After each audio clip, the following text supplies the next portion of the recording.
પશુપાલક મિત્રો, માણીમા ડેરી ફાર્મમાં આપ સર્વે મિત્રોનું સ્વાગત છે। હવે આજે અમારે માણીમા ડેરી ફાર્મમાં મનીષભાઈ આવ્યા હતા અને મનીષભાઈના પ્લાનિંગથી અમે આખું ફાર્મ બનાવ્યું છે। એમની જોડે બહુ બધું શીખવા જેવું છે।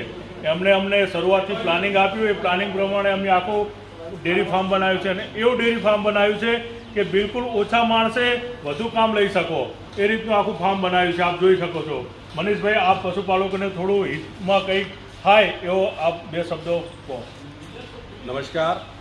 પશુપાલકો મારે વધારે નહીં કહેવાનું, હું એક જ વાત કરું છું। ઘણા લોકો એમ કહે કે આપણી મહેસાણી ભેંસ તો છૂટી રહેતી જ ના, તો મારું એક જ કે અમને આ લોકો પહેલી તો એમને દાદ આપવી પડે કે પહેલા જ દિવસથી બધી ભેંસોને એમને મિલ્કિંગ મશીન ઉપર ચડાવી દીધી।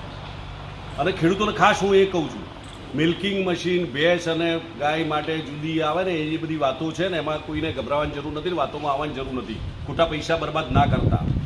ભેંસ પારહો 3 વસ્તુથી મૂકે છે, એ ફેક્ટ વસ્તુ છે।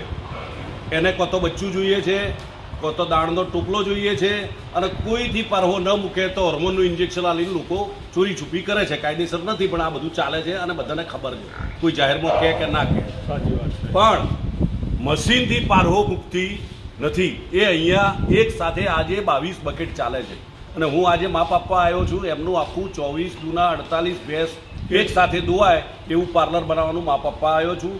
એમના ત્યાં દેખો તળાવ બી બનાવી દીધું છે અને આ ભેંસો તમે ખુલ્લી રહેશો એટલે એવી મજા કરે છે કે એમને મજા છે ને ભેંસોને મજા છે।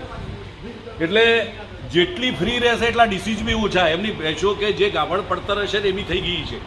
તમે જુઓ, એમને બી પૂછી શકો કે તમારી ભેંસો ગાભણ થઈ કે ના થઈ। મનીષભાઈ, અમે ભેંસો ખુલ્લી મૂકીને એ પછી તો લગભગ અમારું 40 થી 45 લીટર દૂધ વધ્યું છે અને બીમારી પ્રશ્ન 0%।